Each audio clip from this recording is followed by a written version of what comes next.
Hello everyone. Welcome to Organized Change in the Game Industry with unions and worker co-ops. You are either here for learning more about unions or about co-ops or both. First, a little introduction. As a job, I'm a technical artist and animator, but also I like making Antifa creepypasta, like the Trece Rosas, which is a horror game about the Spanish Civil War and fascism in general. I would like to let the rest of the speakers to introduce themselves. I will just be moderating today's session. Hello. I'm to do my thing. You should know my thing is probably going around and looking each of you deeply in the eyes and saying, hello. Okay, I won't do that. I won't do that. So, my favorite question in life is to ask people, why are you here? And people don't like that question.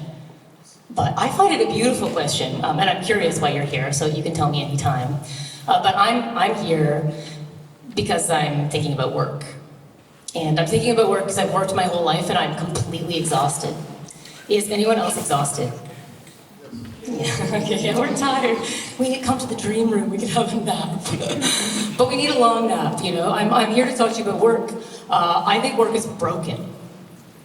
Like completely broken. And if you came to my workshop, I've asked you this already, but I'm curious, what was the first time you were ever paid any money for your work? I want to hear from 3 people. The very first time you were paid anything. I made a CD for someone when I was 14. How much? 30 zloty. Okay. £5. £5 for a CD. Okay, that's like 200 Canadian dollars. Okay. I was working in the neurosurgical ward as a helping hand type of situation for €300 a month. €300 a month helping hand. Okay, one more.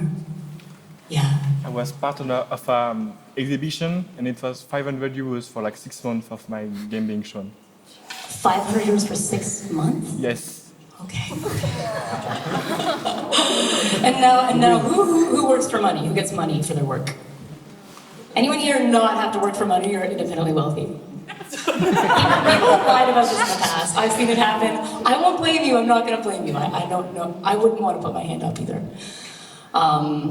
Yeah, work is broken. We're underpaid. We're overworked. Anyone here work overtime? Work longer than you need to? Even if you're self-employed, like work long hours, you're exhausted, you're working too much. Yeah, work doesn't have to be this way.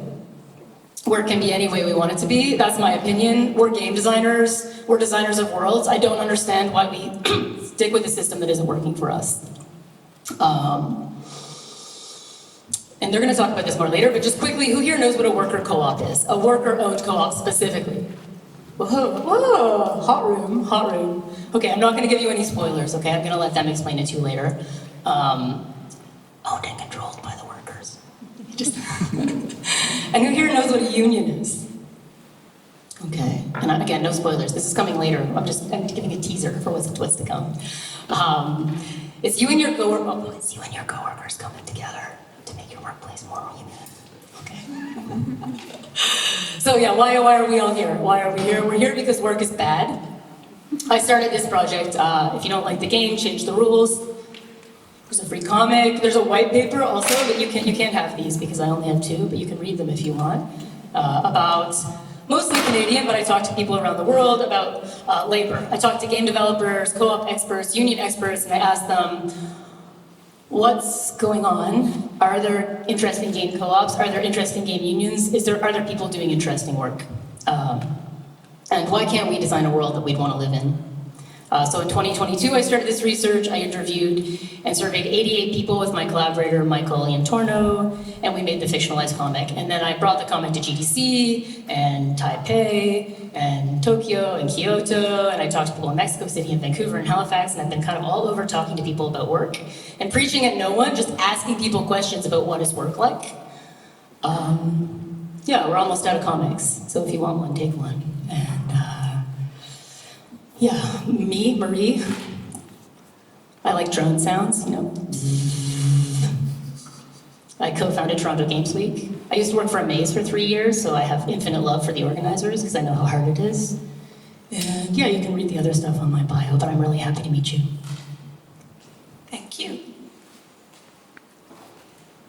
And the next one, Alex. Oh, it's me. Shit, I have to turn around and read the damn thing. Hi, I'm Alex. I've been working in games for over 10 years. I've been doing mainly like design. I've also done like art and narrative and a bunch of shit. I happen to also really be into sound and music, just not professionally. So nowadays I get to very lazily stuff myself in the container term creative director, which I have both like, it's hate, but it's better than putting 4 different labels on your badge every time. But I'm here because last year I started the process of starting a worker co-op here in Berlin. One of the only 3 extant ones, as far as we know. Keep repeating that. There's a couple other people in the audience there. Johannes is also with a co-op here in Berlin.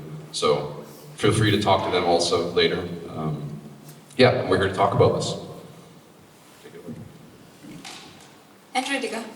So I would do the double title thing. So I started working in the game industry about 8 years ago as a game designer, but I can organize stuff, which is kind of topical for this talk, I guess. But then I turned to be a producer because indies and you do a lot of things. So that's why I say today I'm a producer and a game designer, but like heavily leaning on the producing side these days. And yeah, in the last few years, when I worked my last job, I got really tired of everything, so I thought like, hey, let's all get together and create a works council. And I didn't know anything, and I was like, hey, there must be a union helping me about this. So I contacted some guy that somebody thought I should contact, and that guy then, I don't know, adopted us, and we were just like, hey, let's get more people in, and here we are. So that's what, yeah, I work, but also work on that, and that's really nice and gratifying.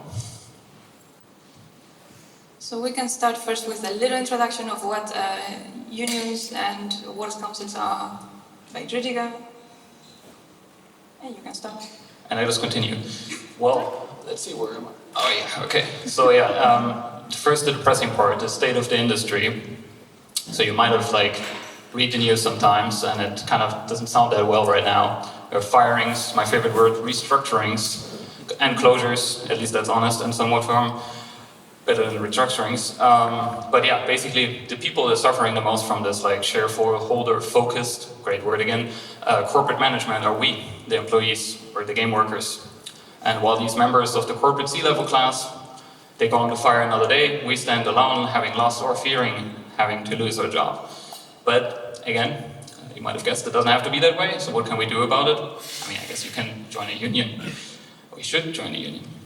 So the reason for this is the more we're unionized, the fairer we will make the game industry, which is lacking, of course, big time. Can you give me the next slide? Okay. So, but yeah, what is a union? Okay, Mary already teased it very silently, but precisely. We'll just repeat. So, just simply said, a union is an association of workers in a particular industry created to fight for workers' rights and interests. And unions collectively bargain for fairer working conditions and wages, but can also help you in other ways, which is, I think, often for the introduction, the more important way, because they can help you with specific problems at work, just the stuff that happens. They can safeguard your labor rights, your individual labor rights as well. They can give you legal assistance and advice, specifically important if you're not really rich and can just get the best lawyer out there and pay them before you win your course case. They can support in setting up works councils or union chapters, depending on where you are in the world. One might not exist, the other might exist, depends on where you are. Can help in strike support, that's already some high bar, but it's very nice. And even having educational offers. So, why do we do this? It's because only together we are strong. If we band together as workers in the game industry, we can all contribute improving our working conditions. And this means to solidarize with other workers and thus promoting the democratization of the games industry. Because the more we involve, the more we can sit on the table and actually change stuff instead of being told what to do or have to beg for change. So we can get better wages, stable work contracts, fair working hours for all, but we can only do that if we band together alone. We are weak. And that's just why it's so important to organize as workers. The more of us join unions, the better we can negotiate and demand change. Doesn't mean it's perfect, but it's the best bet, especially in this system. So yeah, this is the only way we have, or not maybe the only way, but one of the powerful ways we have to use our democratic rights to fairly improve our working conditions and protect ourselves from this exploitation. Another one. And I have last, by the way, which will extend only for some reason. By the way, statistically, industries with a high degree of unionization pay higher salaries, have more secure jobs and better working conditions. Who would have thought? Yeah, But of course, and I just want to mention this because we're probably going to go into specifics sometimes, unions are set up differently around the world, and it differs a little bit from country to country. I already mentioned works councils and union chapters. So like Germany has works councils, quite prominent in Europe. The US doesn't really have that, but something that's similar. Yeah, so like, but the general sentiment of the unions is obviously the same, the one I described. So, and just for everybody who works in, not who is German, but who works in German, just a teaser, the union that is responsible for us here is called Verdi. I'm just mentioning this because people often say like, but we don't have a games union. No, we have a union that is taking on games workers, which is Verdi. So it might be weird because everybody might see a little tents out there.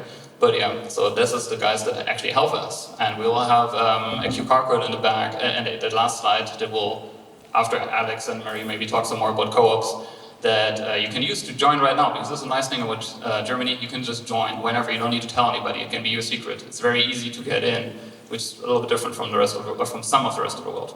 Also, we're doing a small survey right now to just get more and more, because this is the most essential way to actually properly help workers in an industry is to know what their problems are. And if the workers don't talk to the unions, then the unions have a hard time helping us. Hence, Verdi is doing right now a survey. You might have gotten a flyer, otherwise there's a flyer in the front. So if you want to fill it out, feel free to grab one. It's very important. We also have, just as next to Mary's great comic, we have a bunch of pamphlets that explain everything I said right now, sometimes word for word, again, if you're interested. And also some cute stickers with cats and robots and wizards, and all three of them. So grab them too and spread them around. They are very good. With that, I'm done. Thank you. Now about co-ops. All right, cooperatives. It's an annoying story of like cooperatives are basically whatever you want them to be, but at a high level, a cooperative can be best thought of as a way of organizing an enterprise or a business where the workers democratically control and own the company. It's kind of the basic form. Now, that can express itself in a bunch of different ways. In specific, the kind of cooperative I'm really excited about, and also the ones that we are, the people in my community are a worker co-op, which is specifically where it's owned and operated by the people that work there. It's very nice. So basically it's like, picture this, right? No, go back. Picture this, and picture the exact opposite of that. Artist's impression, use your imagination. All right, now you can go to the next slide. So I have here a very nice German circle of co-op stuff. Because co-ops might be democratic, but they also use that democracy to create systems of representatives, for instance. So, you know, I work in a very small company, but there's also co-ops that have thousands of members, and just like any bigger organization, you end up delegating essentially through a system. So it might be like all of the members of the company, in the bottom left here, they are a general assembly that makes decisions democratically about things like directions of the company, what's happening with hiring, who has certain responsibilities, all this kind of stuff. And then they will generally elect something like a oversight committee. There will also be some people that have certain responsibilities as part of like what they call a Vorstand in German. And this circle makes sure that there's a cycle of responsibility. So in other words, in a cooperative, I might be the art director or whatever, but if I am not doing a good job in that role, there's actually a built-in mechanism for changing that organization. So if you've ever had a really fucking dysfunctional boss, and we probably have all had that, and it's like, they're never gonna leave because they're the studio founder's drinking buddy or some fucking shit, right? This is a way to make sure that there's like accountability and trust in this system. And we'll get into some of that later on. Next slide, please. Right, and community is really important. One of the awesome things about cooperatives is that we tend to be very engaged in our general surroundings. We like helping other co-ops. We can put time and money aside to put into anything that we think is important. Like we could decide tomorrow that we want to put several thousand euros into doing free programming classes for people that want to show up and do that, for instance. we control the capital, as it were, ourselves. It's our money. So it lends itself to community forming. That's also what we've been doing in Berlin. We have a Discord server now. We have started doing physical meetups, and it's basically the cooperatives that have been founded, as well as anyone that's interested in having a place to go to get the kind of information that gets the ball rolling. And I'm sure we'll talk more about the journey of that later on. Next slide, please. Oh yeah, here we go. So we have like a couple hundred people already now since last year, which is kind of great. The panel last year was sort of the kickoff for this, and it's a lot of positive change has happened since. Bonk. Next slide, please. That's it. Here's our stuff. If you want to take photos or scan these and come talk to us online or find us, we'll leave it up for like 30 seconds or something, I guess. You could just leave it up the whole time. Oh yeah, shit, it's the last slide. That's the point. Let's go. Also, so you can look at our kitties cuddle the whole time. There's a cat thing going on here, yeah. It's almost like we planned this talk. Okay, so next I'm going to go through the basic questions to go a little bit deeper into both what's up with co-ops, what's up with unions, but we will open the questions right afterwards for the audience, because we want to actually address your inquiries more than just have a chat here up between us. I prepared some of these questions specifically thinking of one person that could answer, but if any of you feel like you can add to this, please feel free as well. I wanted to start with getting to know a little bit more. So what type of co-ops have you encountered in the wild, and how are they different between them? What kind of structures? Like, could you, for example, Marie, give us a little insight of that? Yeah, I'd love to. Sorry, I like to move around a bit, and I'm gonna pass this around so people can look at it while we talk.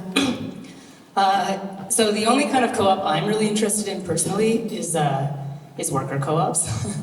The ones where the business is owned and controlled by the workers. That's what I care about. I don't care about consumer co-op. I mean, it's cool. I like getting a discount on my carrots and joining a consumer co-op and buying a card. And I like having shared muscle with other organizers. Like, I am interested, but ultimately, worker co-ops is where my heart is. And in games, when I spoke to different games co-ops, I found they were very different from each other. Some of them were very small. Everything was completely democratic. So it was one-to-one-to-one. We might sit in a room and just talk out every single issue. And some of them, they would assign someone, okay, this is the creative director, they're in charge of all creative decisions, and no one else gets a say at all until it comes time to vote another creative director in.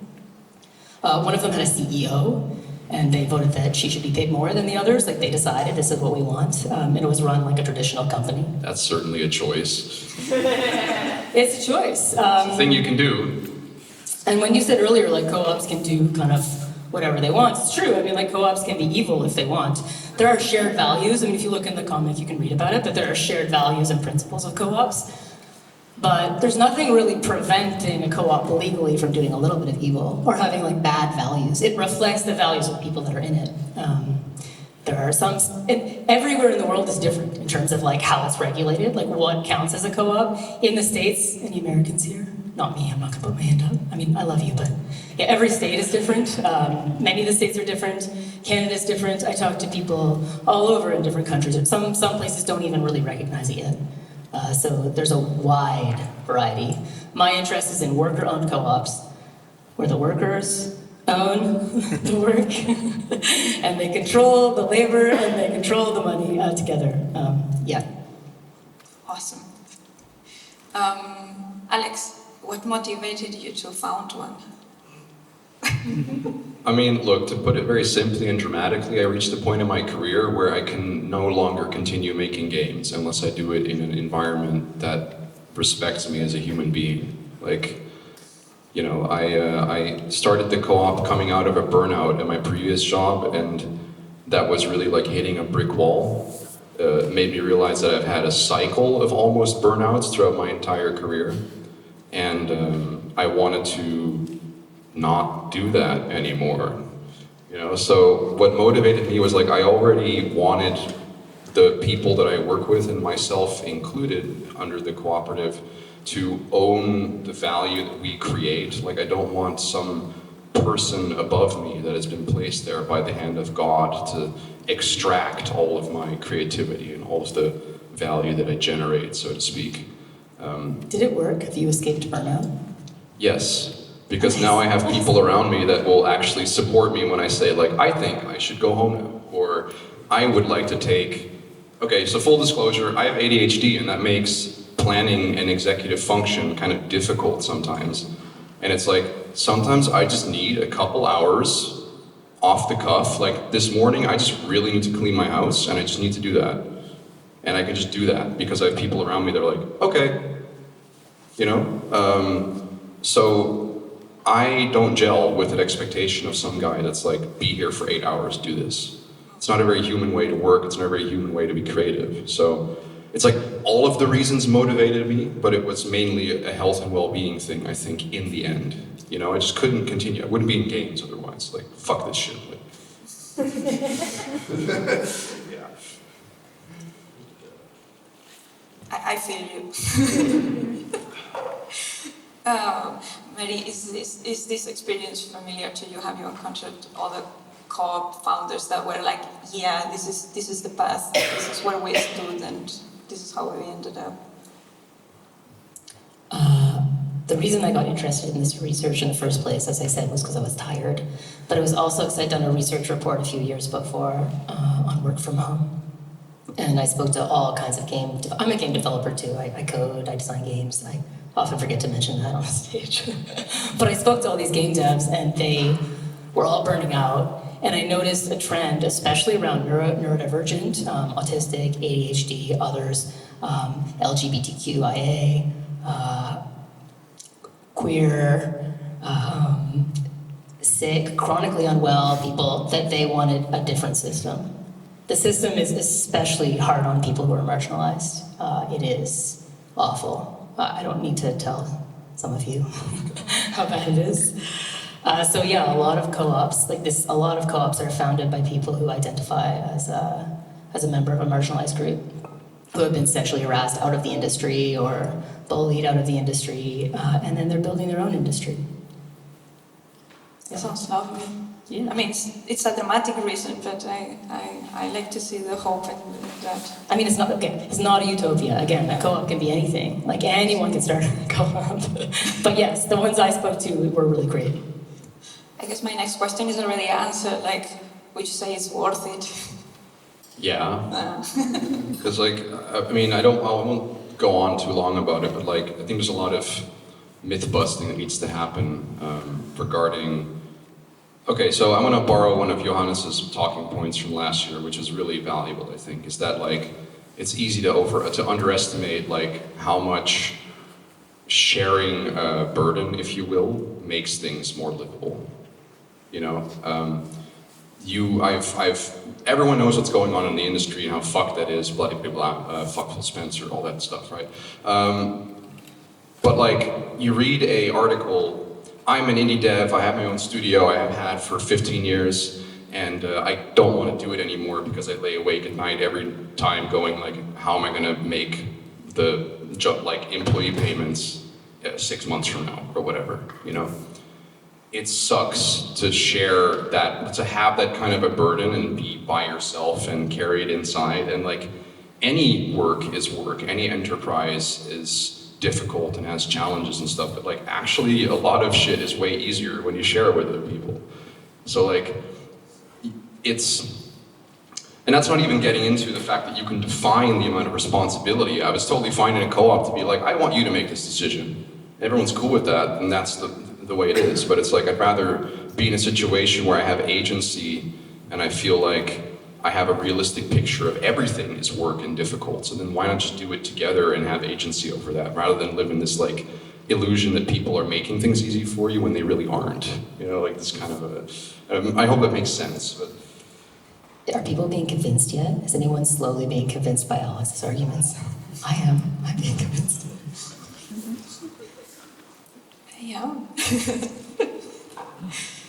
I would like to move a little bit also on the union questions, and then I'm addressing more Judica in this case. So first of all, what is the difference between a union and a works council? So I will try to answer this functionally. So starting, I think I will work off from how it works in Germany and then try to compare it a little bit. So in how it works here is that you have unions which are like representing industry sectors. They don't have to be formed out of the companies. So they simply, I mean, we have a lot of big ones. For example, Verdi has, I think, 1.5 million members because it covers basically the whole service sector, and games being basically having a section in it, and you can just join. You just go to the unions, you join, and then you organize within the unions. Works councils are a little bit like what I think we traditionally associate with, like when we hear a union formed in the US, which is shop unions. So like these are chapters of a union in a company. But in Germany it is that the works councils don't have to be associated with the unions. So if you are in a company, you have more than 5 employees in this country, you can basically get together, so like, I want to create a works council, and then they can stop you. This is like, that's where union busting comes in as well. We call it like that, but it's basically works council busting. So the difference is union are like industry-wide representations, works councils are company-wide representations. And often enough, works councils work together with unions, but it's not a requirement. It makes sense because that way you link into the larger industry, but it also means that, for example, in a lot of European countries, there's a low entry barrier to just organize on the company level and already be in a union at the same time and not having the scare thing that everybody has to organize so you can become part of the union. So the failure rate is just simply a little bit more blocked. But basically that's the difference. Works councils are company level, unions are industry-wide. At least that's how it is in Germany. That's how it is in a lot of European countries. The US, for example, simply doesn't have this type of works council. I hope that answered that. Is it clear? Yeah. Nice. But can freelancers join though? In Germany, I can talk for the rest of the world. Yes, as long as you're, as long as you don't employ anybody, you're a worker. So unions will represent you. It's as simple as that.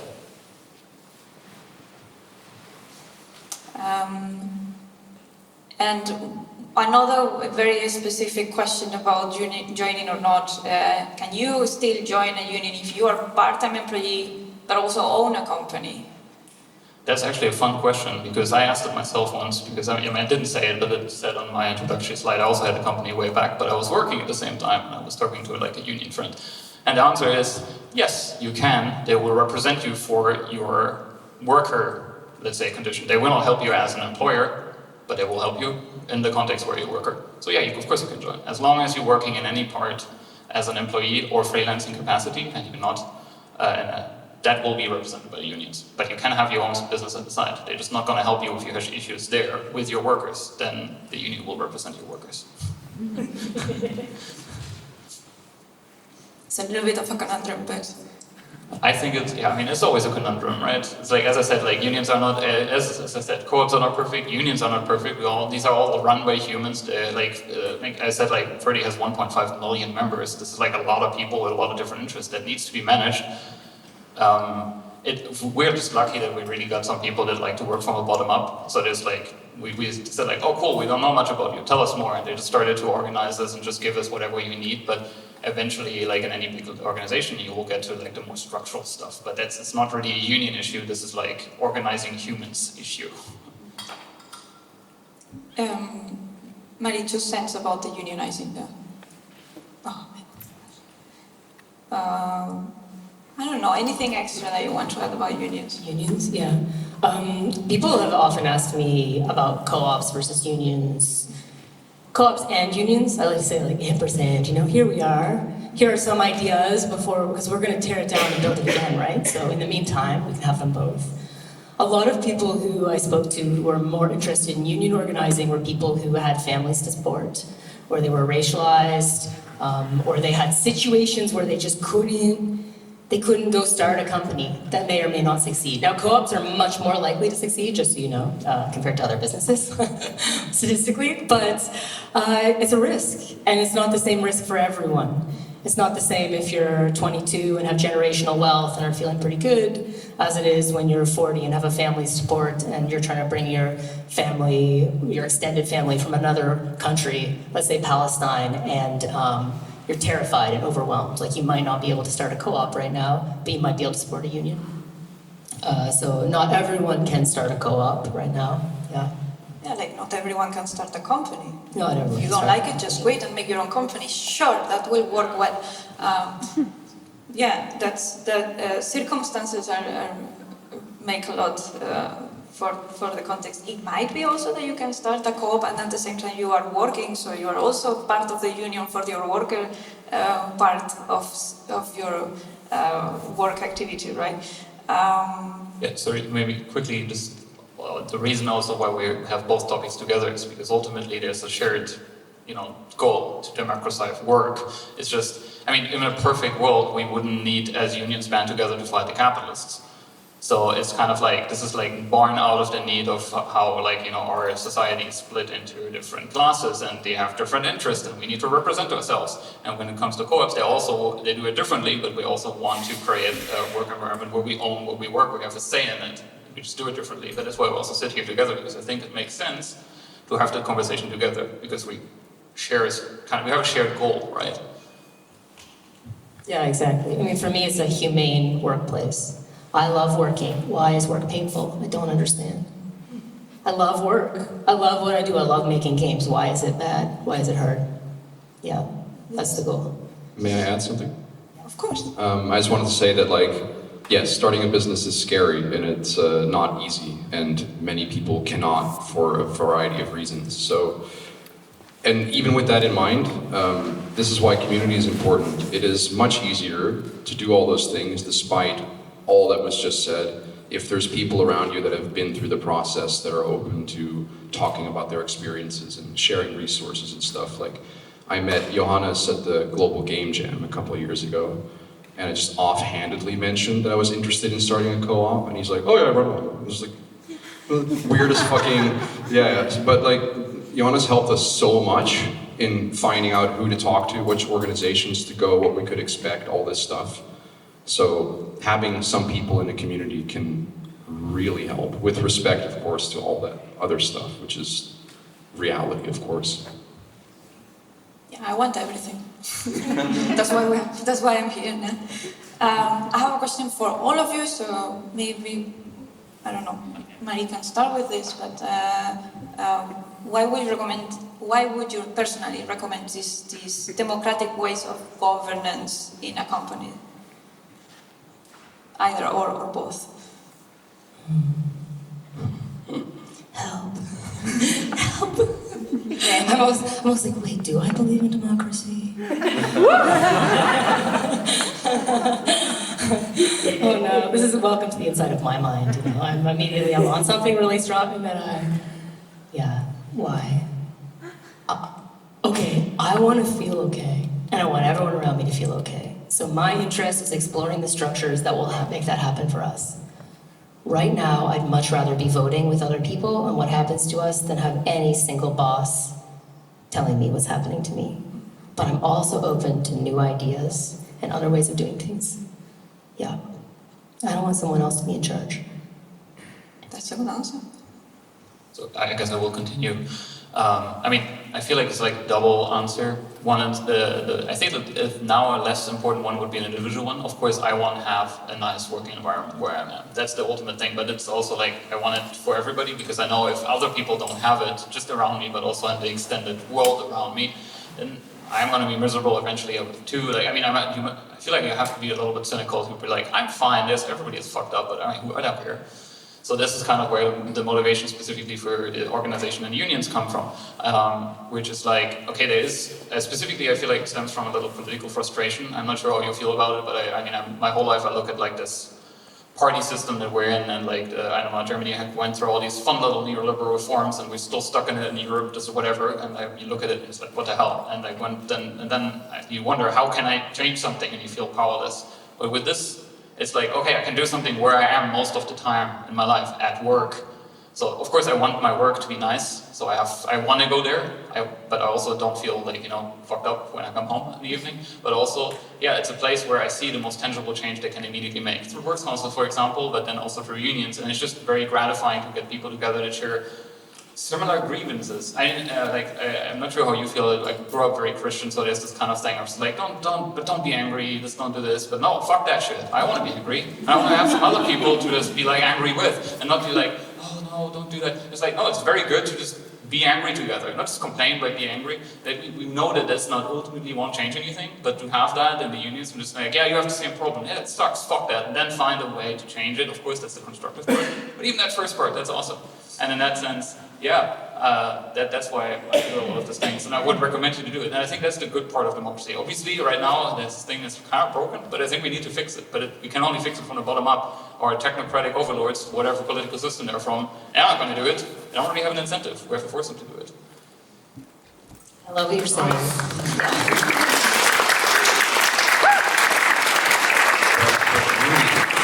But really, I need coal.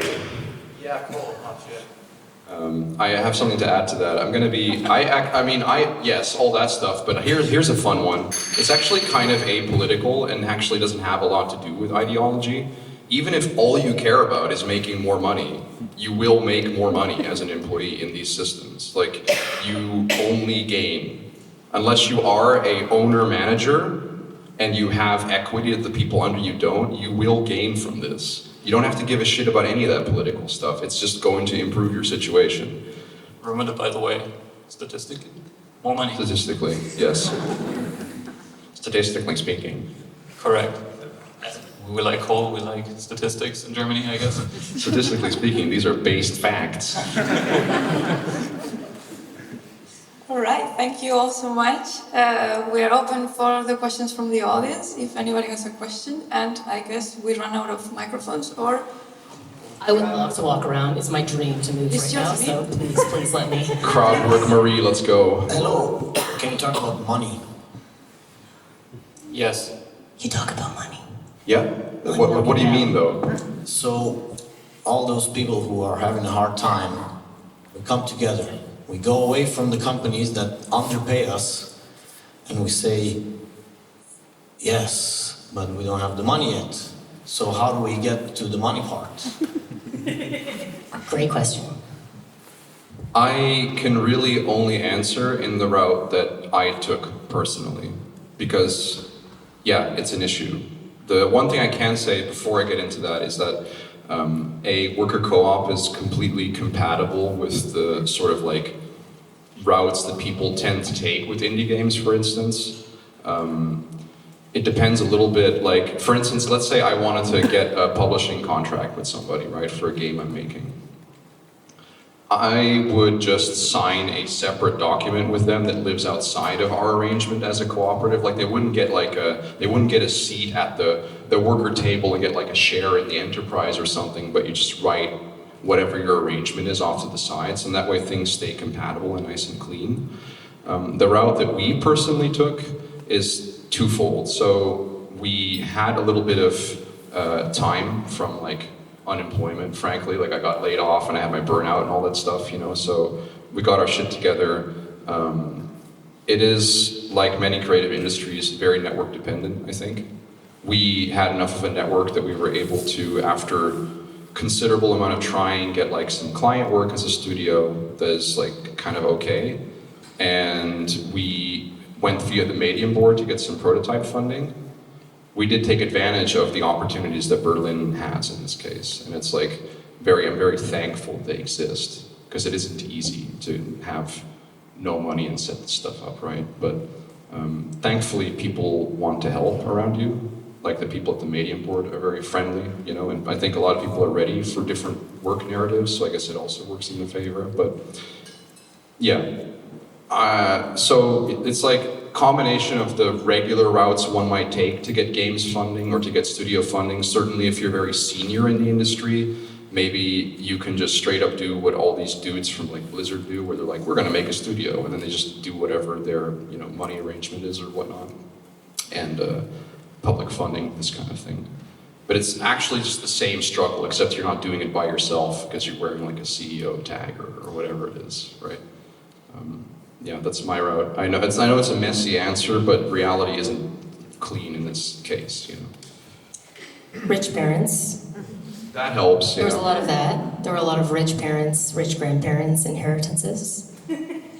Yeah, generational wealth from suspicious sources.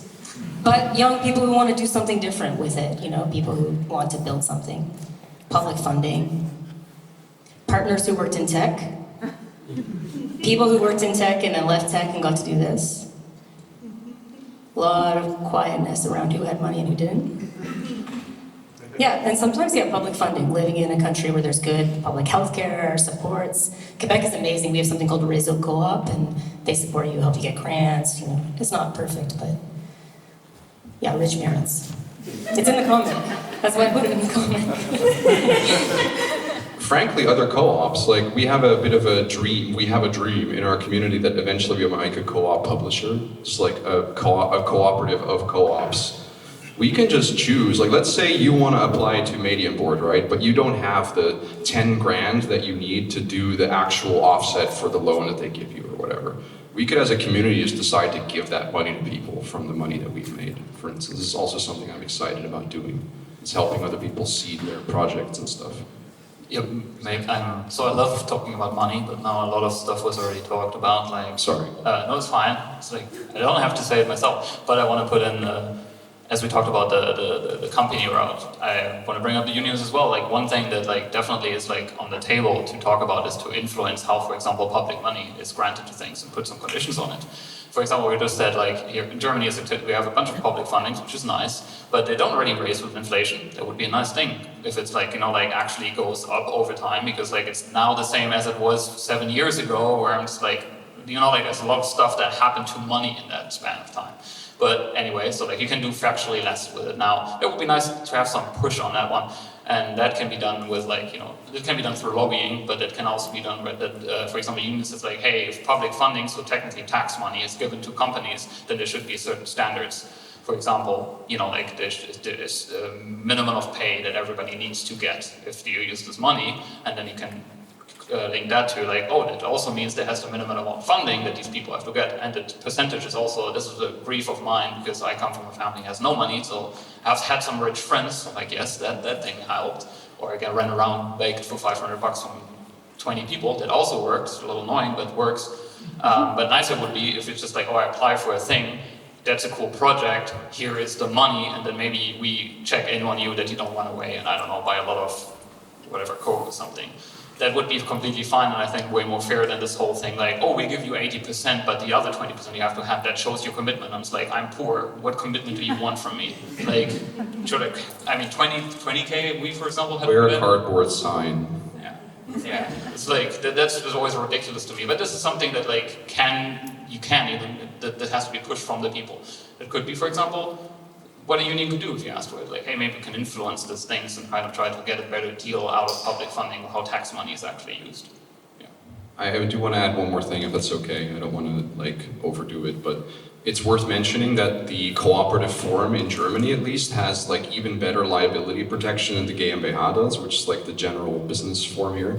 So, I mean, Germany has had cooperatives since like the dawn of time. They're just not, it's such a like common fixture that people don't see it. And specifically in tech, it's not there because all of this is like inherited Silicon Valley like tech bro culture, right? But it is just a pretty well respected business form. So like if you have a good business case, you can get a regular ass business loan from a bank and you have the same liability coverage that a normal business would have. So if you go under, it's too bad, but you're not going to be personally in the hole for that, right? It's worth mentioning, I think. Where's the next question? Many questions over there. Yes, hand was up before. Okay. Or not. Oh, like, hello, thank you for being here and talking about this. It's really nice. I have, let's say, a personal experience that I would like to share, and maybe you would have something to say, I guess. I am angry and confused about my work and work conditions. And I feel very alone because I've tried to reach out to my colleagues, like in different circles. I have multiple jobs, of course, because I need to pay my bills. And we only really get to the part where we are angry and like complain about stuff.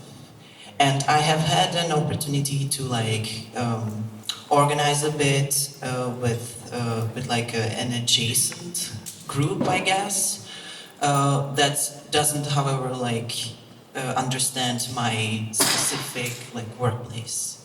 And I tried to like introduce this organization to my immediate colleagues, and I sometimes get ghosted, or you know, people don't really react to that, and I don't think that I am being very radical or like too pushy.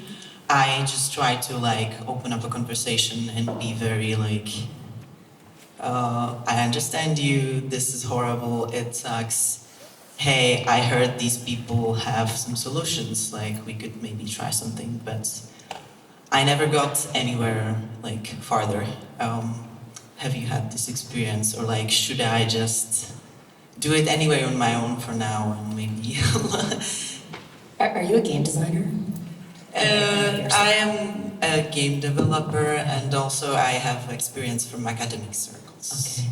A lot of the union organizers I spoke to sounded like game designers. They found the problem first. They talked about pain. They really spent a lot of time talking to workers about their pain and what their personal pain and suffering was before guiding them to the solution. I'm going to pass it on to them because I think they have more to say, but I feel like making sure the problem is visible, the desire is there, the itch is there before you try and solve it is key. And going it alone sounds hard. And you're not angry alone, you're angry with us. Everyone in this room is angry too, so I don't know if it helps, but I'll pass it to my friends on the stage.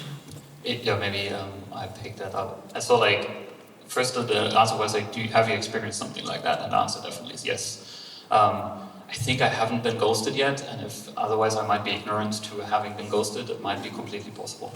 But I have some friends that are dear friends of mine, which I try to get into this conversation. I'm just like thoroughly resistant to it, and I think what helped me to stay sane most of the time, sometimes I just can't help myself, but is to not really hold it up against them, because I mean, originally I'm an historian, so whenever I try to find reason in anything, I just look back in time.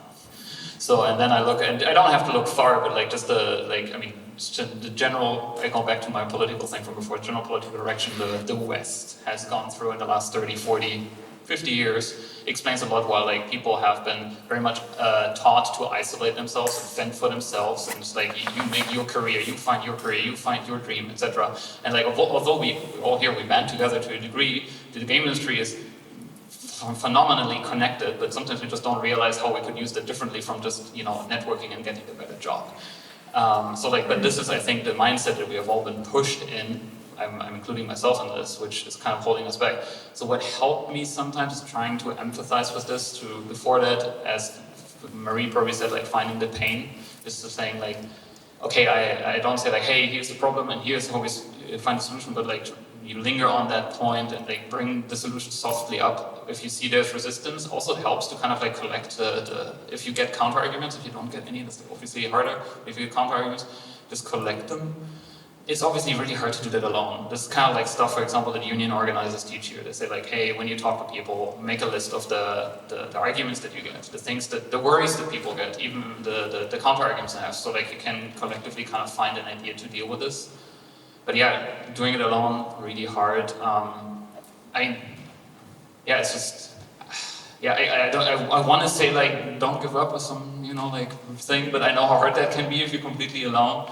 But I guess that's the best I can give with it on like an emotional basis. Yeah, it's like, the people that ghost you, I would say there's some problem going on that might have come up anyway. I don't want to say your friends that might be bad or something, but like, you know, it's like, it's not really their fault. It's like, we have been taught this behavior over and over and over again. So I try to not hold it to people individually and just try to like go step by step. But it's a very, very slow process. If you look at any political movement or just like grassroots movements that like really tries to do something from the bottom, like step by step, person by person, without like, I don't know, bringing in the tanks right away, that takes a while, and often it's like, it's really a little, and then suddenly you have like this tidal thing where it happens.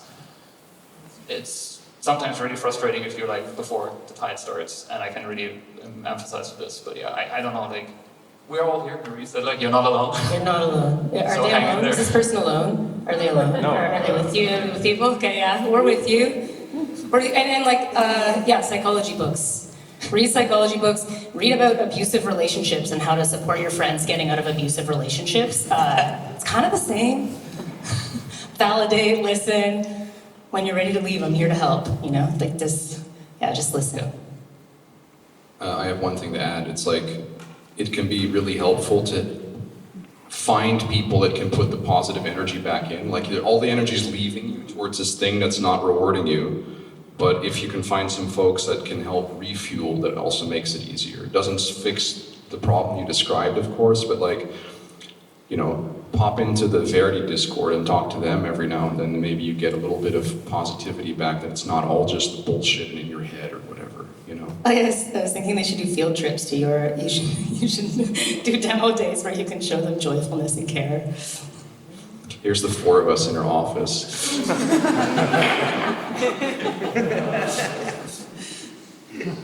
Any more questions? Blue hair. I'm the moderator and I'm not even moving. Hi. I just wanted to ask, what are some of the downsides, downside of running a co-op? Like, you talk about funding, which can be different.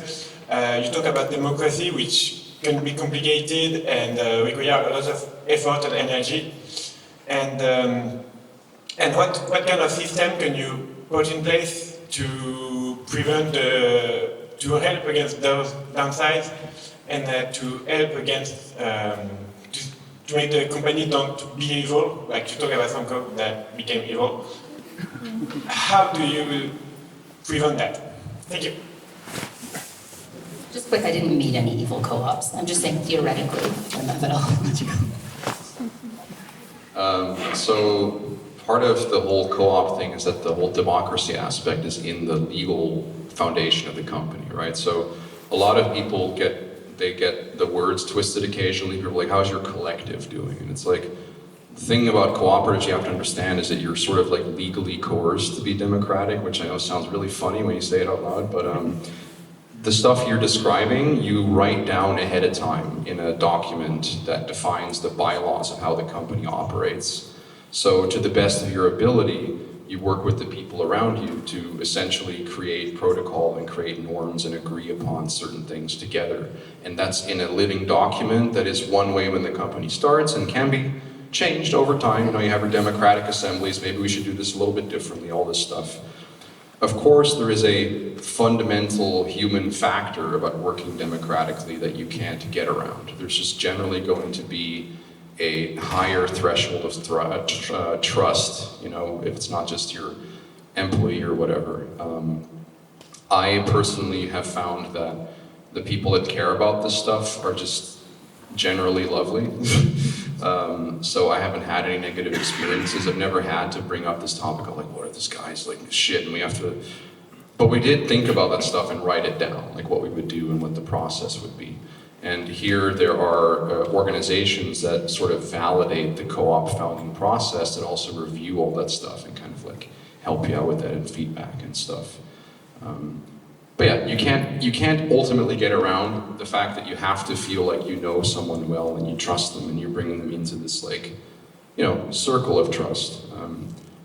But yeah, a lot of the contingency stuff, a lot of people have already like thought a lot about. So we also learn a lot from looking at other co-ops, right? How we want to deal with stuff. Again, that's why community is cool. It's like, hey, we're writing our bylaws. What did you folks talk about regarding how do you deal with people that are not clicking well or whatever, for instance, right?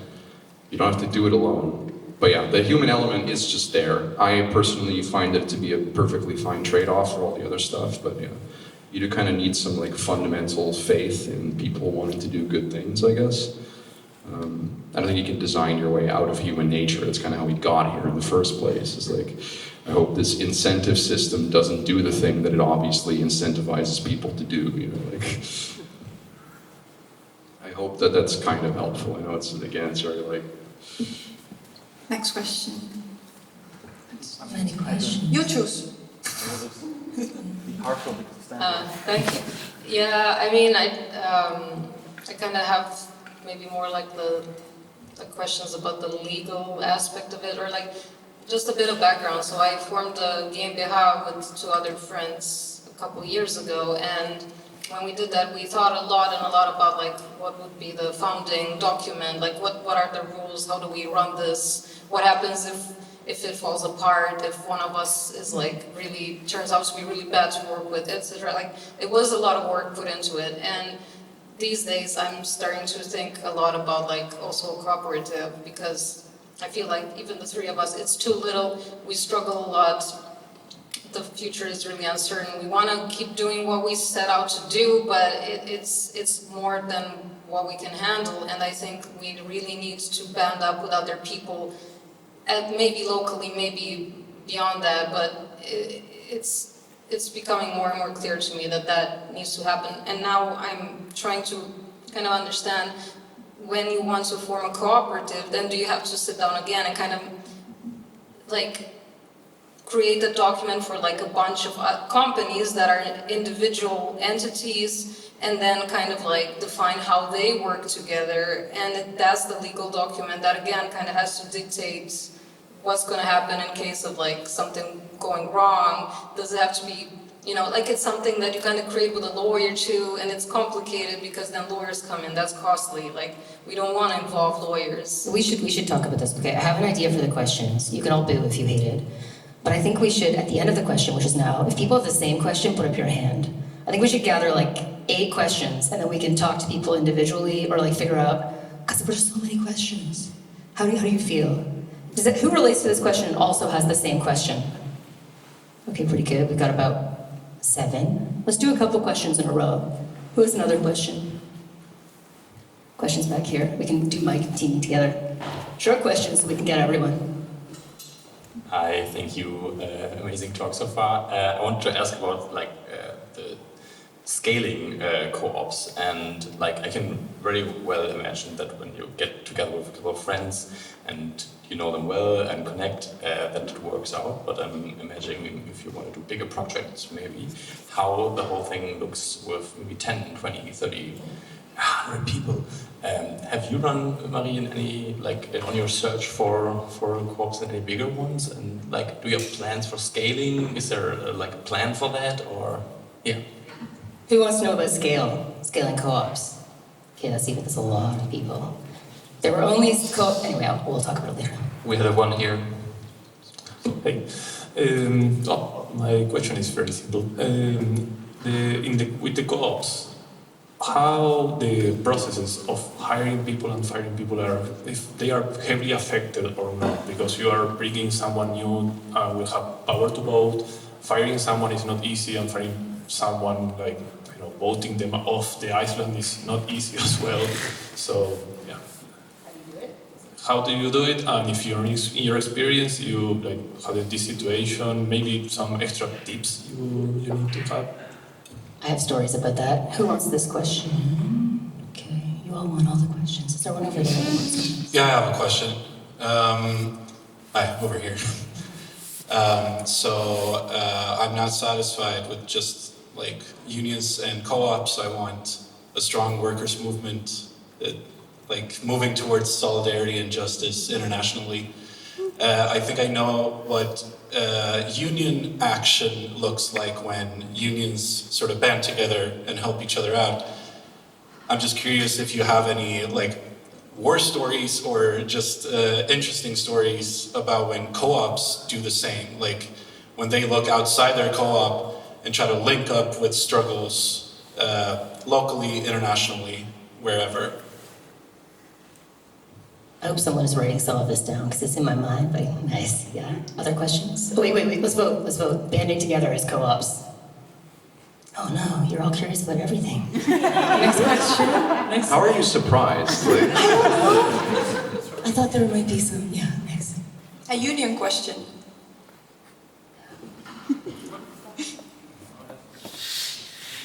Hello. My friends and I are angry. And we believe in unions, but we don't believe in the unions that are available to us because of some questionable behaviour.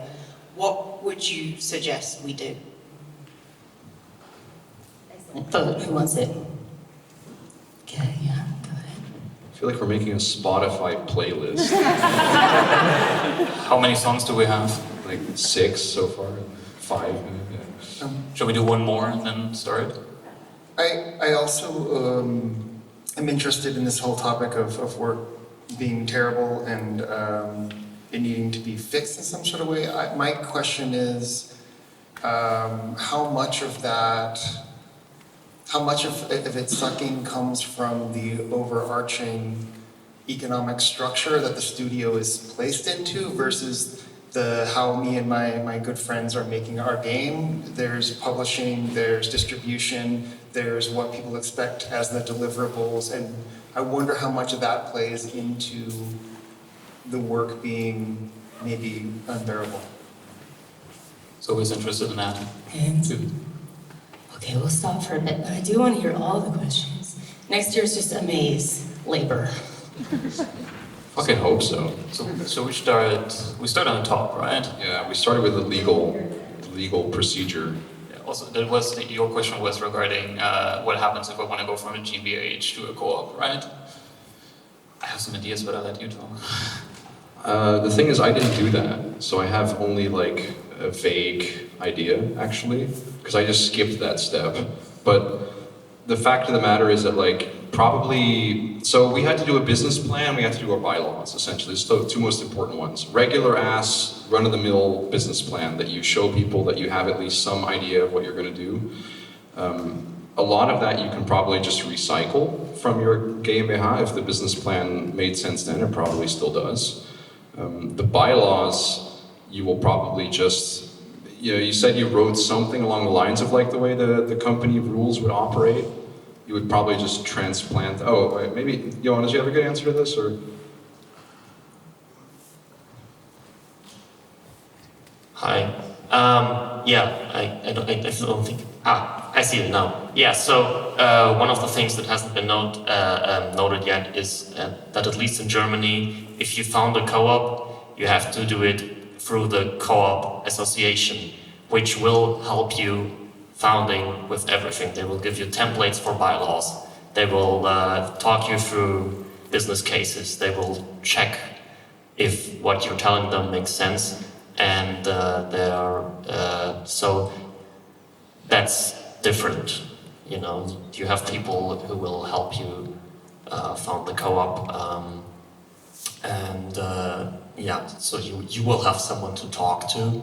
And you can also just take your GmbH and change it to be an EG, which is the German co-op form. So you can actually by some decision-making process in the GmbH, just change the GmbH to be an EG if you want to. You can switch, you can go to the evil dark side. Yeah, maybe quickly, switching legal forms is quite a common practice somewhat. Maybe not necessarily going to a co-op, but it's also possible, as Sohan said. But you also said this thing, is it that you have to have multiple bylaws or something that then group together in a co-op? That maybe I misunderstood that part, but definitely a co-op is just from an entity similar to a limited, like a GmbH as well. It's just structured differently, but it's one entity. It's not multiple entities that go together.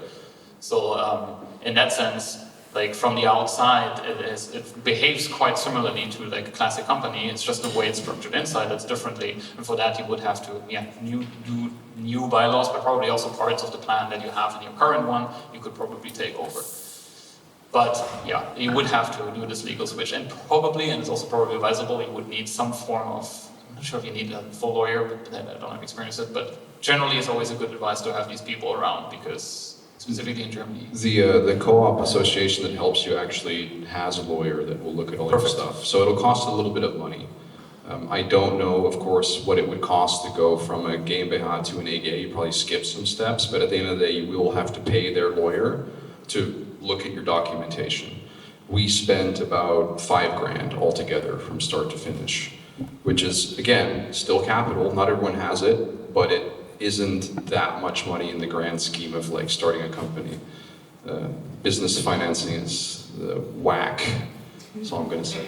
Of all the co-ops I spoke to, only one switched from a regular business. They were in Montreal, and they're still in the process of switching. And it was very painful, and they couldn't find anyone to help them, and it seemed impossible. And then they found a lawyer who could do it, and now it's going to be easy and fast. So yeah, lawyer. But also, most people didn't do it. Many people in games, like as we know, many people make a jam game, or you make a game with your friends, and it slowly becomes established. A lot of game studios don't start out immediately registering as a business. So they sometimes can choose to become a co-op from the start. I would recommend it. What is the second question then? Scaling, co-op scaling, right? From over there, yeah. I feel like I'm talking a lot, but I can go. Go for it. All right. The answer is depends on what you want. Like for me personally, again, I'm really only qualified to give my own experience in this sense, but I can tell you why I feel certain ways and make certain decisions. So for me, I don't have an ambition to have a huge studio, really. I have had my best times in games working with like a handful of people. However, I will say that I think that the more people that my organization can employ in a healthy environment, I think that's a real like benefit. And I kind of agree with one of my fellow cooperatives that feels like we're kind of not doing our duty if we just build a little island for ourselves in that sense. So the way I would handle it is to establish a high degree of autonomy. Like there are cooperatives that have thousands of members and they have a delegation structure, just like you would have in like a representative system of some kind, right? Where the decisions go up the chain. And of course, all these people are elected in a real sense, actually a more democratic sense than real elections in a way. But for me personally, I would much rather just provide the space for people to have a good place to work and let them do their own thing. Like I would be perfectly fine to have my project with 5 people, the co-op is 14 people or whatever the number is, but they're working on something else and they have their own organization and their own like management, and we just meet together and we make sure that everyone's like happy. And so maybe sometimes something really big comes along and we all go work on that, or maybe we grab some of our other co-op friends because we need more manpower or something. You know, it's very arrangeable. But yeah, I think that scaling can work. I'm not really worried about it, but I also don't desire it in like a, I don't need to be I don't need to really like be involved with tens of people personally. But I'd like it if they can work, you know? Good things don't scale. That's my opinion. They just don't. You scale something and eventually the juice, the life gets sucked out of it. So I think I'm agreeing with you in a sense that I would much rather see many small co-ops, you know, unionized workers. Oh, here's a writers co-op. You know, here's a game dev help you in a pinch co-op. than an enormous thing. It's hard. Once you reach a certain mass of people, it's hard. It's hard to share control. It's hard to feel like you have a voice. Most of the co-ops I spoke to were small, and some of them were growing, and they were doing okay, you know, as long as they stayed in a certain number, but then they would grow, and because of like game dev funding cycles, people would be forced to hire freelancers, and that doesn't feel good when you're using contractors and you're a co-op. It's not a great, I mean, it's in the comic. It's not a great feeling for them, you know, it's not what they want. Yeah, people often talk about, what's that region in Spain, you know, where it's all co-ops all the way down. No, I've forgotten. I've been on the stage for a long time. Also, we went dancing until the sun came up last night. Anyone else? Or was it just me? I'm doing my second panel of the day. Yeah. Has anyone ever, I have this feeling today where it's like, I'm not hungover, I didn't drink that much, I just went to bed very late, but like I'm over 30 now, so I've had one beer and I've not slept very much, and I have like the fear. Does that make any, like, it's like everything is just way more upsetting than it needs to be. Talking about anger. Like shit, and it's like I'm totally aware it's irrational, but I'm like, I just got the fear today. Like, I think everything is going fine. We're full of anger, but also energy. Spiritually, maybe we're tired already. But it's very, okay, I want to say I do get angry sometimes, but for me, the labor fight is joyful. It's like weird, impish energy, like breaking the cogs in the machine. I do get mad sometimes. Yeah. It makes me happy to tackle this rage. Let's put it like that. Yeah. Maybe one last thing for the previous question. So scaling, I'm also pretty much on Alex and Mary's point. It should be probably for your sanity a limit to it. But obviously we also, and that will come into a later question of the larger economics that we're in. But it might have to happen. But what I also think is very important is that, like in co-ops, not everybody working at the co-op actually has to be a member of a co-op. You can also employ people.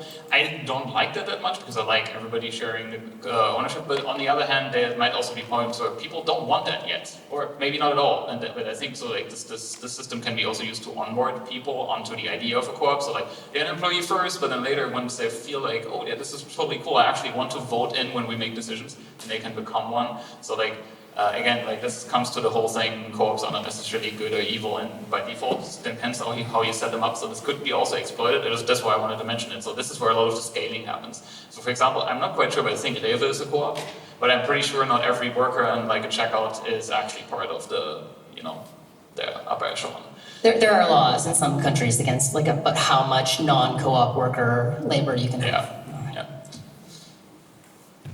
Let's go for the next one then. Next question was hiring and firing processes from over here, I believe, right? I have to be honest, my hiring and firing ideas are not very precise. I'm just kind of a vibe check type person. I feel very strongly about my values, and I am very outspoken about those values, and I don't filter those values. So I do have a certain degree of faith that like if I feel good about someone, it's probably fine. We're all just people. I don't really want to abstract myself into like business Alex or whatever, So certainly I would need to be around someone for a while before I'm like, maybe you should join our co-op, But at the same time, I just see a lot of really nice creatives that want a healthy place to work. So I'm actually not that worried about it, And as for firing, we haven't encountered that situation. We're very small. So I don't have any experience with that. I have faith that we'll figure it out, as much of a cop-out as it might seem. But yeah, I'm not worried, but I'm also just not that specifically prepared protocol-wise. Is my honest, actual personal answer. The most successful stories I heard about this were systems where you would have people come in and work with the co-op in a tentative, temporary kind of way, and have a system in place for getting them into the co-op or easing them out after if it didn't work, if they didn't like it. As for firing, I did hear some stories, and some of them were pretty hard to hear. Because people go in with a lot of hope and joy. And in the comic I talk about, we live in a world that's burning. I'm not going to list all the depressing things, but climate change, Palestine, Ukraine, all the things. And it's hard, and people are sick, we're tired, we're mentally ill. And so all this to say, if you start a co-op with 4 of your friends, one of them may have a burnout even though it's a co-op. And how long can you financially support that? And how do you deal with that when it's your friend and someone that you love? It also might be someone who's bad that you don't like or bad to you. It did happen in the stories, and it was often very painful. It didn't go very well. The firing didn't go very well, but the best stories were ones where people had their bylaws in place and the paperwork so that it was clear to everyone what was happening. Tyranny of structurelessness. Jo Freeman, is this familiar to people? She's a feminist in the 70s who talked about in systems where the structure is just invisible, systems of power can get reinforced and reproduced. So she was saying it's good to have, this is our structure. As we as a group have decided, if someone's not working, this is when we tell them, this is what the warning looks like. We don't want to put people on performance improvement plans or whatever, but having a structure so it's not a surprise and so everyone knows what's happening. There's someone in the audience that wants to chip in. Hi, so also as Rüdiger just mentioned, you can have normal employees, right? And so you can also have a construct of being okay, if we hire you for 6 months, you will be a normal employee, and after that period, we will decide if you will be a member or something like that. So you can, because it is like getting married. So, you kind of have to trust each other very much, and you don't always have the the opportunity that it's just your friends and you know all of your friends are very competent and at exactly the thing you need right now, sometimes you will like need someone to be there full time, but it also will be a stranger. And no matter how good your first impressions of someone is, if they turn out to be really weird, or, you know, once you have such a democratic system, there is the danger of like one person really like shitting in the soup. And like blocking all democratic. You could have picked any carrier for the shit in this metaphor. You know, but like democratic processes can be very easily disrupted from the inside, right? If you have one person who's really, you know, blocking all discussion, that's bad. So there are very good legal opportunities, and as Marie just said, like just having structure. There's like a saying in German, which only works in German, because contract is Vertrag, and you know, a Vertrag is for when man sich nicht mehr verträgt, you know. That only makes sense in German. So yeah. So contract is for the times where you're not just, you know, having a good time. That's when the contract will help you. And you won't need it most of the time, but it's good to have it lying around. Yeah, quickly last thing to the firing, because, and I will come from it from the Works Council perspective actually, because one thing that I didn't know, which was first great, because when you have a Works Council, and people, your boss or anybody, you know, of the management people want to fire somebody, they can't just fire somebody. They have to tell you as the Works Council first, and then you have like a week, I think, from the moment they tell you to actually talk to the person that they want to fire and find out what's going on. Maybe you can do something about it. And if they actually fire them and didn't talk to you first, you can reverse that, which is really fun to do. But it also means, and that's the sad part for the Works Councils, is that you will break the news to people that they're maybe being fired. And that brings me to the thing where it links to co-ops. Having a protocol in place that has a check on firings, which is, and that's the plus that you can have within a co-op, and that unionized corporations have a plus on. They actually have, depending on the context of the country, of course, have a hand in this, and you can get like, you have the possibility to maybe veto abuse and stuff like that, because that happens. That thing is on even the small companies and all companies, that's on the table instantly. So having a protocol, having something that might double check while it happens, go through, try to kind of like, you know, make it as calmly as possible, that's important. Also to really find out if something bad is happening to the employee, and specifically from the union perspective, also the first time you always represent the employee. You don't represent the boss, you represent the employee. And that's very important, because normally they're not represented at all. HR doesn't represent you. HR is fighting you. HR is at the other side. HR is not your friend. Yeah, exactly. HR is not your friend. Managers. And yeah, so firing is always ugly. It's never nice. It's horrible. It feels bad. When last year and that company was Works Council went through it, where half the company was let go. That was I like only afterwards and realized how fucking stressful this was.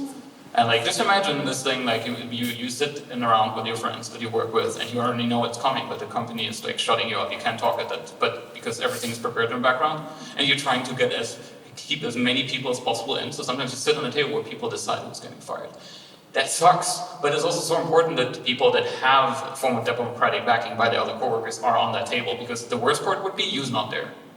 And that you can also build in a co-op. And I just want to say about this firing situation before we leave it, because I said we could make work be anything we want. What if getting fired was the best? What if when you got fired, it was a wonderful moment for you? Because like, why do people get fired? They're not doing their work. They're being mean or bad. Someone made bad financial... Anyway, imagine if it's like, oh, you're not doing your work, you must be tired. We're gonna fire you and you can go on a vacation. Or we'll support you in a house with food and art and a beautiful life until you wanna work again.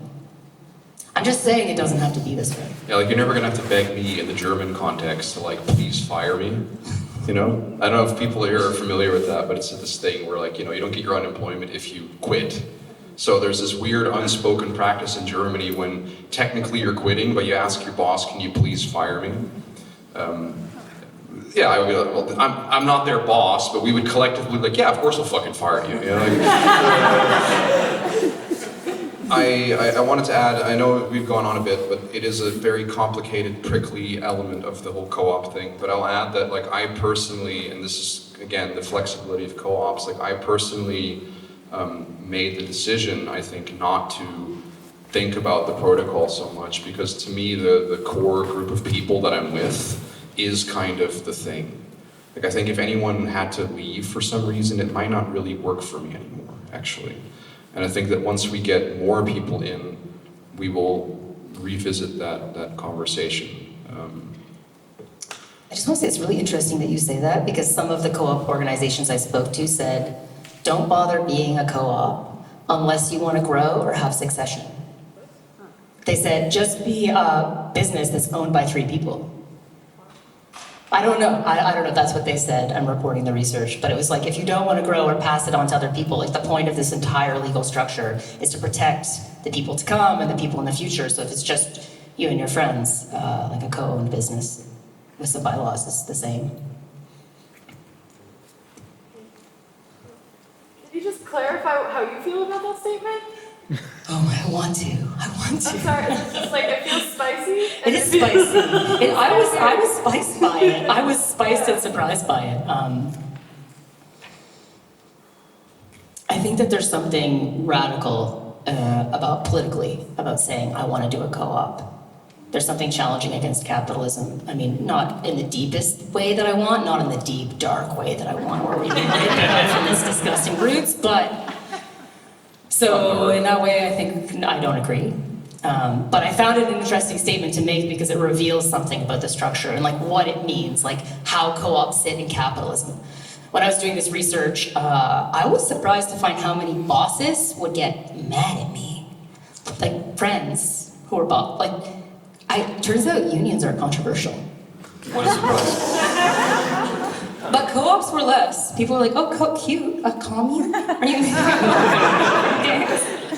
I mean, they're wrong. They're wrong. But, yeah, so maybe I disagree. Should we go to the next one? Yeah. Yes. The next one was co-op war stories, so to speak. That's what you asked. Like going beyond the co-op and linking up the way unions do.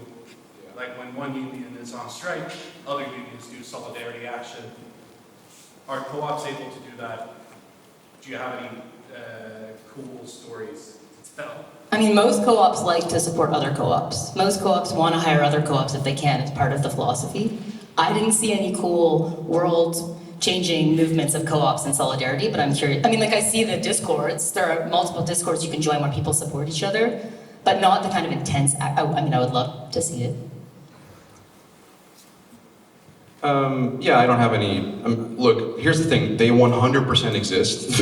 I don't have any off the top of my head. I feel like what we are doing locally in terms of putting information out, educating, encouraging people to consider this stuff, trying to help make this as easy as possible, to not like shut up or moderate our opinions about all this stuff is taking a step. Of course, there's things that will not happen within the context of like democratic businesses, but what I will say is I think that we are on top of a bit of a wave right now. Like I really believe that people are ready to work differently, you know?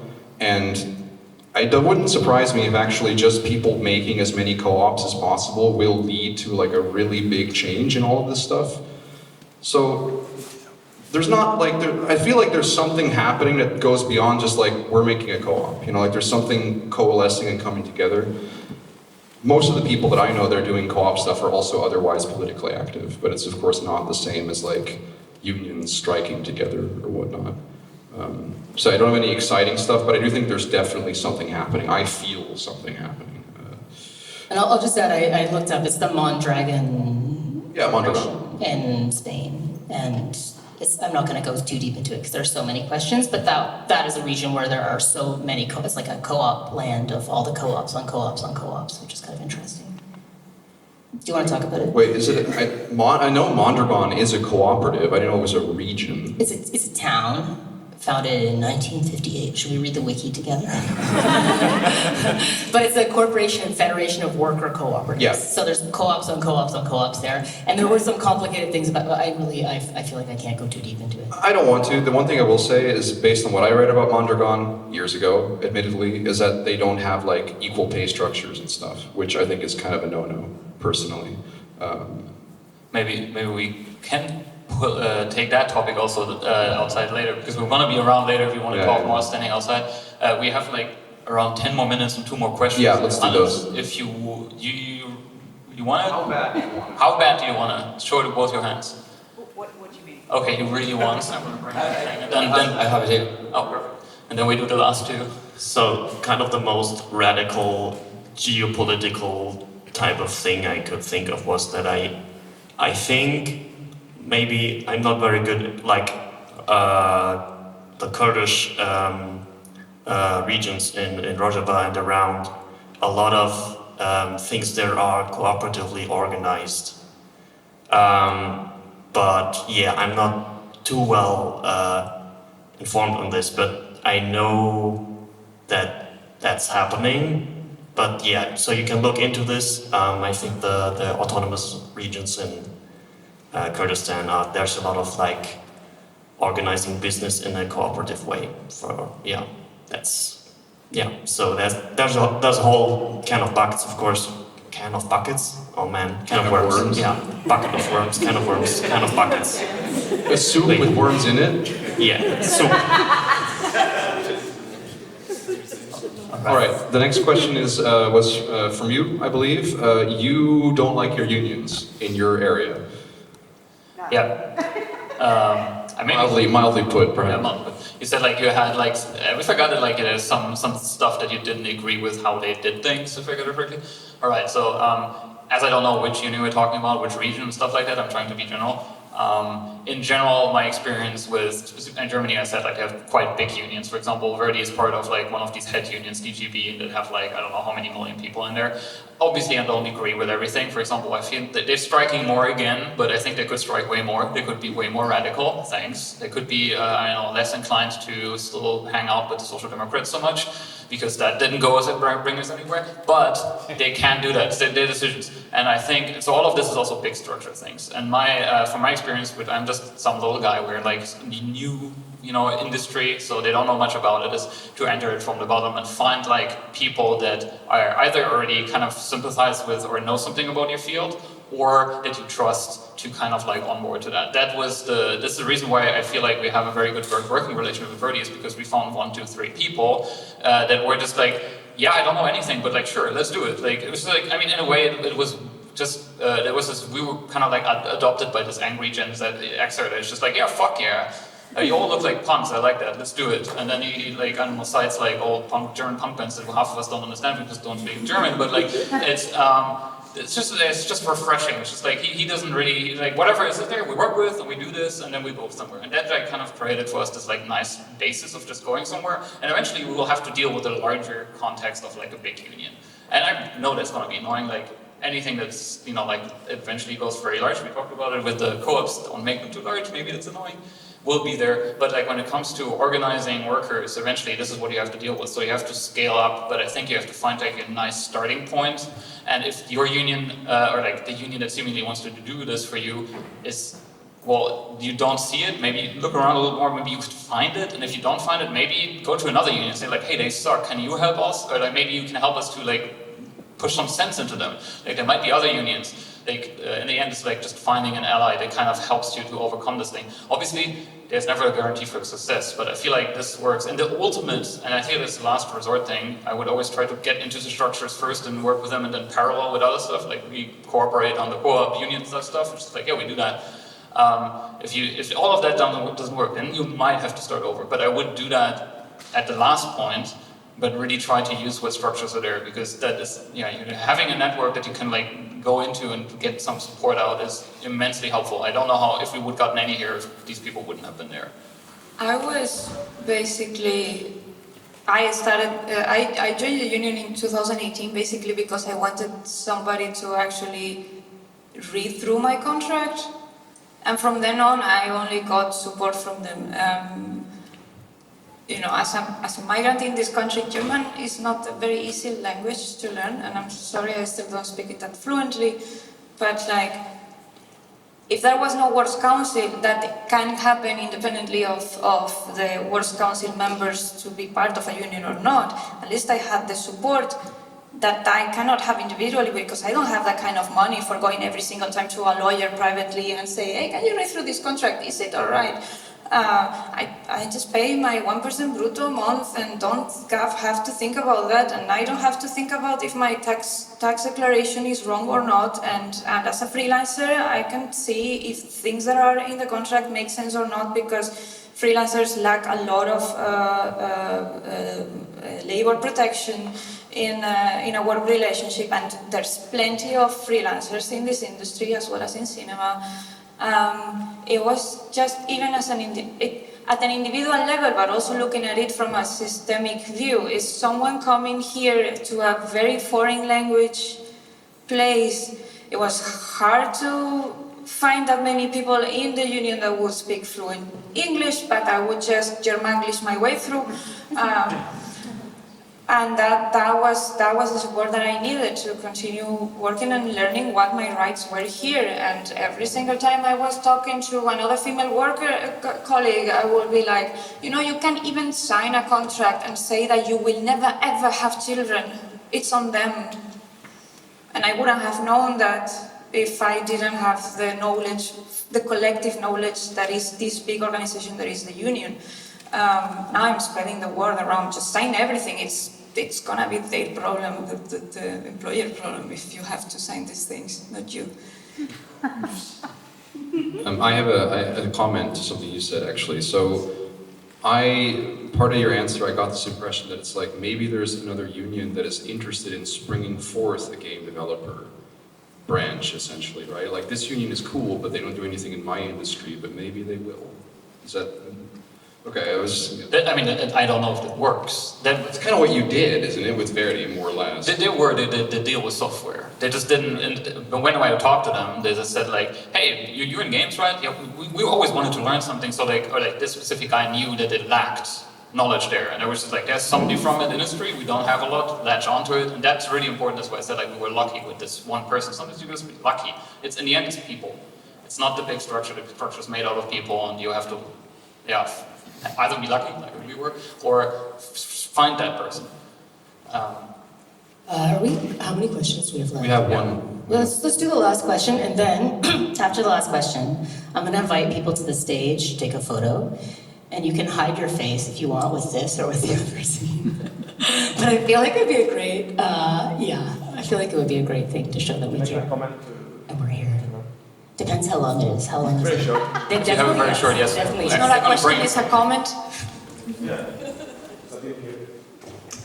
So on the topic of not liking your union, right? And I don't know your personal situation specifically, but I think it would help to think of unions as not them, but it's us. Specifically, if it's a union that is member-led. I'm part of Game Burgers in the UK, and we are member-led, and what that means is the union is yourself, your colleagues, right? There is an external organization. So what that means also is we meet every month, and we meet every year, and we vote motions. So maybe you could, I don't know if that's what you could do, but you could write a motion that addresses the things you want to see changed. And also the elected committee is elected. You could run for that and for the change, but think of it as it's a democratic organization, right? So they will listen to you and you can propose changes, and if it's a reasonable change, if people feel like you, it will happen. Thanks. Thank you. Yes. Thank you. Also, if you have questions about UK union organization, ask him. Okay, spicy side note, just yes, agreed, yes, and sometimes people have really important good ideas that just don't belong to the majority of people. Like if you're on the fringes of something, other people might not care, even though it really matters to you.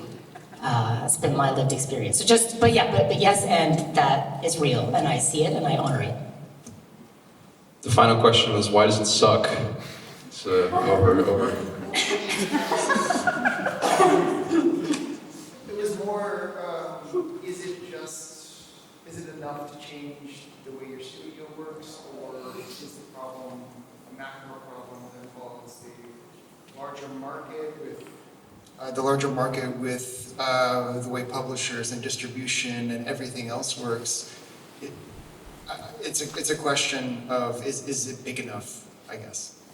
I mean, I just want to quickly just answer the easiest answer. Yes. That was good, yeah. It is definitely that. I mean, all of these things that we do, we work in a system that's generally not working for us, not in our favor. So we're trying to counterbalance this and break it out, but we are very limited by sometimes by strictly by law. Like I mentioned the European Union, I mentioned Germany, they have like weird laws that just restrict our ability to organize to a certain degree. It also gives us a lot of power, but I think like just restructuring your studio, creating the little perfect world there, that's nice, but it's also strict. It's not the perfect world if the world outside is still, as you said, burning. So this is a little step that might, if done right and if connected with the right people, can us bring on the path that changes something. And I say can because I don't want to sound like I know, like if I just would be, I don't know, whatever president, and then I would just change economics and I would know how it works. I don't believe in this kind of like authoritarian logic, but that's why I'm saying that can. It's like, but we definitely in the end, parts of our attempts to change something needs to target the larger way of how we produce things, which is larger economics. And we don't already, I mean, I can ramble on, but I'm also not an economist, so like it would probably be a little pathetic. Also, we're kind of at the end. But yeah, the easy answer is yes, and we need to do it. How many sock dams does it take to change an economic system? Well, they never did it. Yeah. I wanted to add, it's a continuum, right? Like we live in, our entire economy is based around value extraction. So whether that's disproportionate value extraction in the, let's say, micro scale of an office or the macro scale of an industry, the answer is indeed yes. What I will say, however, is that internally at least, I had a conversation with one of my cooperative members last week where we had a deadline call with a client, and the thing is they've been happy with us every single time we've delivered. And we've been trying really hard to stick to our own values. Like, we're going to work 4 days, we're going to work this amount of hours, like this, the other thing. And every single time we head to a delivery, there's this, like, anxiety that pops up in the back of my brain. It's like, fuck, what if it's not enough? What if they hate it? Like, all this stuff. Like, we've basically been, because we're in an environment where we can talk about this stuff and actually decide on our norms together and all this sort of thing, we've been slowly able to unpack just how many kind of, like, toxic expectations we've built upon ourselves. And that stuff also echoes, right? Because if you just do something over and over and it becomes normalized, the same can be in reverse, right? If more clients work with studios that they realize they are happy with, but those studios work less and work humanely in something, then like the normalization process flows in the other direction. And the more people that are positively impressed or impacted by these kind of talks, they take some of those ideas to wherever they go, right? So, like, the answer is yes, but I do legitimately believe that changes at a micro communal, like, game dev level can have wide, like, butterfly flaps, you know? Yeah. I also think it's worth it working down here. And also we should strike against the publishers and the distribution platforms, and we should just rip it up. Both, we can have it all. Yeah, no, do the co-op publisher, like make a publisher that is a co-op of co-ops. There's a balance of like, we have all the impact that I just talked about, at the same time it's also make your own space, right? So there will be a wave of co-ops being more successful and visible, and then someone will make a co-op publisher, and then someone else will, and eventually they'll be successful, and then more there'll be examples, and other people will go, you know, oh, maybe this kind of stuff. I think it's going to happen. I think it's inevitable in a both ominous and hopeful way, in a way. Like, I really think the industry will undo itself in this direction. Doesn't mean we should sit around and wait for it to happen, of course, but yeah. And if you feel persuaded, look around you. I mean, at GDC, we had a social after the talk, and people found each other. They said, oh, you work at that studio? I work at that studio. You're interested in unions? I'm interested in unions. So that's something. Yeah, I'd love to do a photo. Yeah. No pressure to be in the photo, but if you want to be anonymous, you can hide. But I feel like it's cool to show that we're here and we care. And even if you don't in the photo, grab pamphlets, that's where we print them. as much as you want. Yeah, yeah. Spread them. Do the Yeah, survey. take the pamphlets. We need to know stuff. And before you leave, Hey, Torsten. they An angel. An angel. What did you say? Oh, Romeo, Romeo. before you leave, because I just want to see when everybody, because it unites as well with the voices, that you play this. Oh, we play. Yes. Okay, let's do our photo and then play. We gotta all have it all. Let's do it. Yeah.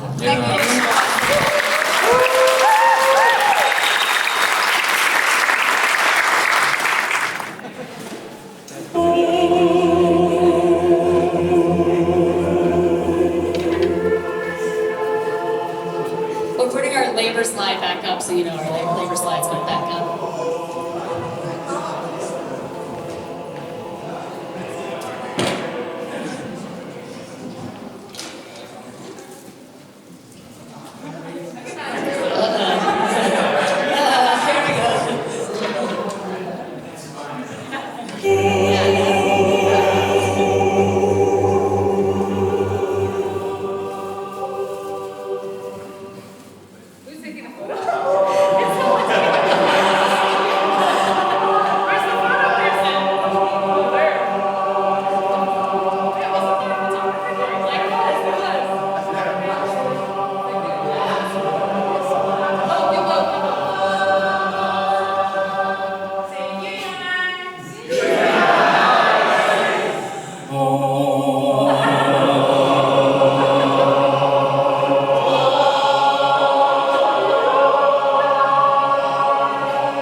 Thank you, everyone. Thank you.